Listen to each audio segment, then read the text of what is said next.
Hello all, this is Brian with Vermillion Enterprises. Today is April 1st, 2022, and we are with Vermillion Enterprises. We are located at 5324 Spring Hill Drive in Spring Hill, Florida. Hope everyone is doing well today. Figured that we talk about some of the paperwork that goes along with the business. We've talked about this in past videos, but there always seems to be some level of confusion. I thought we'd do another video today and help clarify any uncertainties that might be out there or questions that people have about how what paperwork to expect when doing a transaction in a coin shop in Florida. So we are in the state of Florida. Spring Hill, Florida is where we're located at. So in Florida, you have two different types of businesses that transact with precious metals. You have secondhand dealers, which is what we are, which also includes like your jewelers, includes gun shops, even includes things like GameSpot and game traders because they take in secondhand goods. And then you have the pawn shops, which are a different entity and they have their own separate rules. So therefore we are secondhand dealers in the state of Florida. What does that mean? So what that means is when we buy secondhand goods, such as jewelry, bullion in the forms of rounds and bars that are not coins, or rifles or timepieces, baseball cards, any kind of real collectible, we have to fill out these sheets. These sheets go to the Sheriff's Department. Here we're in Hernando County, so these sheets go to the Hernando County Sheriff's Department. Basically, we get your information. You have to sign the sheet, thumbprint it. We have to describe the items that we purchased from you, so forth and so on.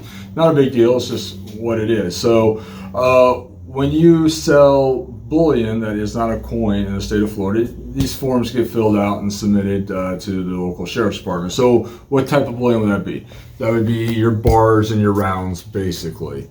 Whether they be gold, silver, platinum, palladium, whatever. It does not matter the metal, even rhodium. And then once we buy them as a secondhand dealer, same with a pawnbroker in this instance, the goods have to be held for 30 days by the law in case the items are reported stolen. Now, the customer gets paid up front. They don't have to wait the 30 days, just the secondhand dealer has to wait 30 days before we can sell them. So that's why you get paid better on coins in the state of Florida than you do on bars and rounds when you, the customer, go to sell it. So let's talk about silver bullion for a second. What is considered a secondhand good versus what's exempt? So like I said, bars and rounds, secondhand goods. Coins like silver eagles, junk 90, gold eagles, those are not secondhand goods. They're considered coins because they have a denomination on them and therefore are not secondhand goods. They don't trigger this form being submitted, and no paperwork on your behalf is submitted to the Sheriff's Department. Now, that's pretty cut and dry, and so that is why dealers in Florida pay more on coins than on bullion for the most part, because we don't have to hold these items. We can literally buy it from you, and the next customer that comes in, we can sell it to them. So it's a lot more, there's just no concern about, okay, what's the market going to be in 30 days when these come off hold? It's a live market for coins. So that's why we're a lot more aggressive in the state of Florida when dealing with coins. So that's pretty much that. I don't think there's really much more to say about it. We've kind of mentioned this a number of times in other videos. The only thing is, guys, since when you come in to do a transaction, just make sure you have your valid form of identification. If it's expired or cut in half or anything like that, we can't accept it. That's really it, and you just have to sign a thumbprint. So that is and be of 18 years old. So it's pretty simple and straightforward, and that is really it. Now let's talk about the buying and selling side for the federal government. Now this is where people really get confused sometimes. So we have two different forms that can be triggered in a shop like ours. We have the Form 8300, which is the much more prevalent form. This is a form or a tax schedule, if you will, that was generated by the S Patriot Act and the the worst bit of legislation ever to come down the pipeline, in my opinion. And so what does this mean? This means that if you come into a store, a bank, a car dealership, and any place where you spend more than $10,000 in U.S. cash, or really technically any country's cash, it triggers this Form 8300. We fill it out, and this actually does get submitted to the IRS. It's not necessarily a tax situation. It's not a tax situation. It's a money laundering situation. They want to make sure that you're not working for a terrorist group or the mob, and that you're laundering money. They just want to. That's all this is. Now, there's a lot of people out there that do not want the government to know at any level what they're doing with their cash, and I understand that and can appreciate that. But you have to remember one thing, guys. The government makes the cash. They want you to use it. They want me to use it. They want the banks to use it. This form is all it is, hey, we want you to use our cash. We just want you to play by the rules. They're not ever going to jam you up by you spending more than $10,000 on a store or a car dealership or whatever, or buying a house. It's literally thousands upon tens of thousands of these get submitted to the IRS daily. So every bank that does a wire over $10,000, every store that accepts $10,000 in cash, or any kind of bank that accepts over $10,000 in cash, fills these out and gets submitted to the government every single day. And these papers, they go and they just get filed somewhere at the IRS and basically forgotten about. All right, guys, from 2020 still, they have over 20 million unprocessed tax returns. All right, 20 million unprocessed tax returns from 2 years ago. They have tax returns coming in now that they still haven't processed. We sent ours in over a month ago. They still haven't even cashed our check yet. They're so far behind. They don't care that you're in Spring Hill, Florida, or whatever town and spending over 10 grand in cash. They don't care. They don't have the manpower to even look at it. The only time that they're going to look at it is if they suspect a specific individual of committing crimes with money, or that a dealer who filled out one of these forms said it was a suspicious activity. And that just doesn't happen. So you don't have anything to worry about. Okay, so don't hesitate on filling these out. Now, the one thing that will trigger a suspicious activity filing of one of these is if a person comes in multiple days in a row trying to spend just under $10,000. That's called kiting. Guys like us take that very, very, very seriously. We can't have that. So that then does become suspicious. It's best for you just to come in with your lump sum and say, hey, I want to spend 50 grand today, rather than trying to come in and spend $9,700 3 days or 5 days in a row. That is trying to kite where you spend a certain amount or structured payments every day or every other day or whatever. That doesn't work. And that's a big turnoff for dealers dealing with their customers. So just understand that cash is not a bad thing. The government wants you to use it. We fill out these Form 8300s when you are over $10,000 in cash, and it's okay. It's going to be all right.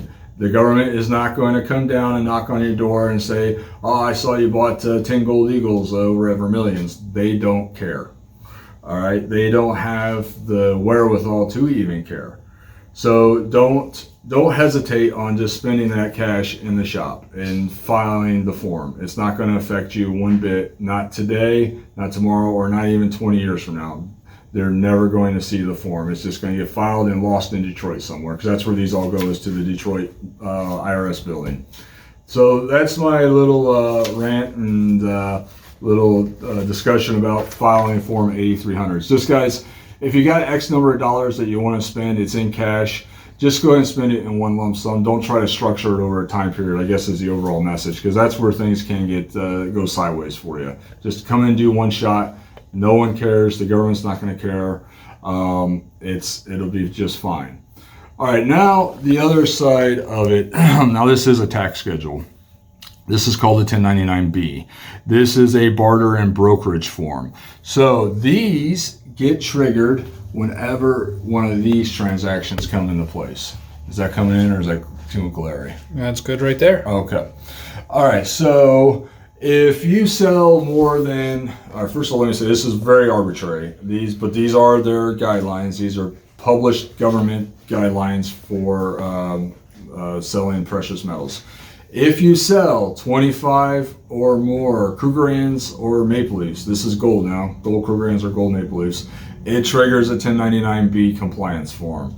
If you sell more than $1,000 face value of constitutional silver at one time, that triggers a 1099B. Let's see what some of the others are here. Those are the ones we run into the most. 25 1-ounce Mexican ounces. That would trigger a 1099B.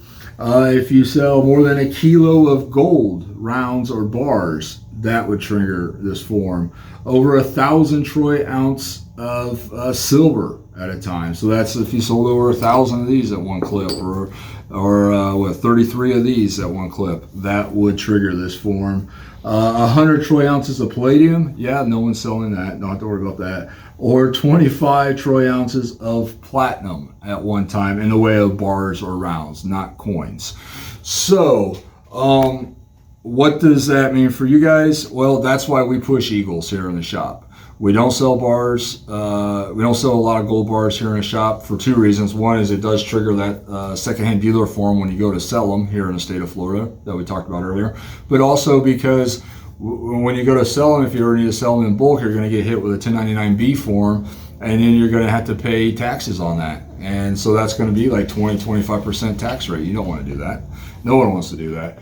So that's why we push gold eagles and silver eagles on people, because that doesn't matter if you sell one or you can go sell 1 million of them in one shot. There's never a 1099B form filed on those coins.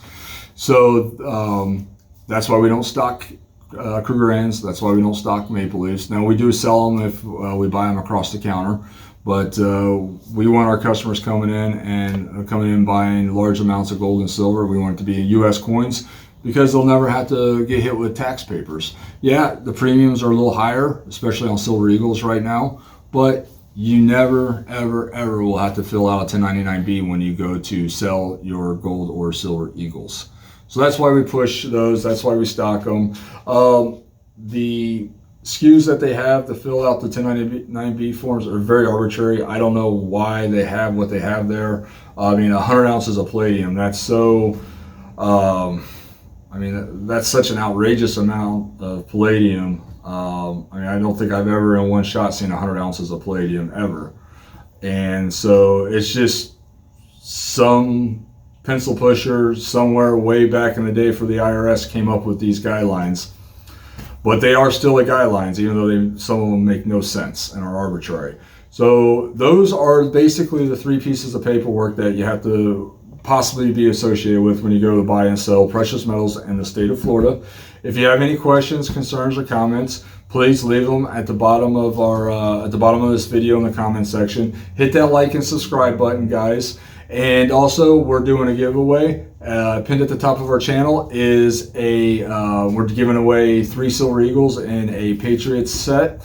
And all you have to do to enter into that drawing is leave a comment on that video, and make sure you always hit the like and subscribe buttons. We appreciate all the support, guys. March just wrapped up, and we had the biggest month of all time, and that's largely attributed to you guys on YouTube.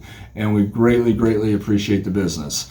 If you have any questions, if I wasn't clear about something in the presentation of the documents you might have to fill out here, reach out to us. We'll be happy to help, and we're always here for you. Again, I'm Brian with Vermillion Enterprises, 5324 Spring Hill Drive in Spring Hill, Florida. You guys have a great weekend. Thank you.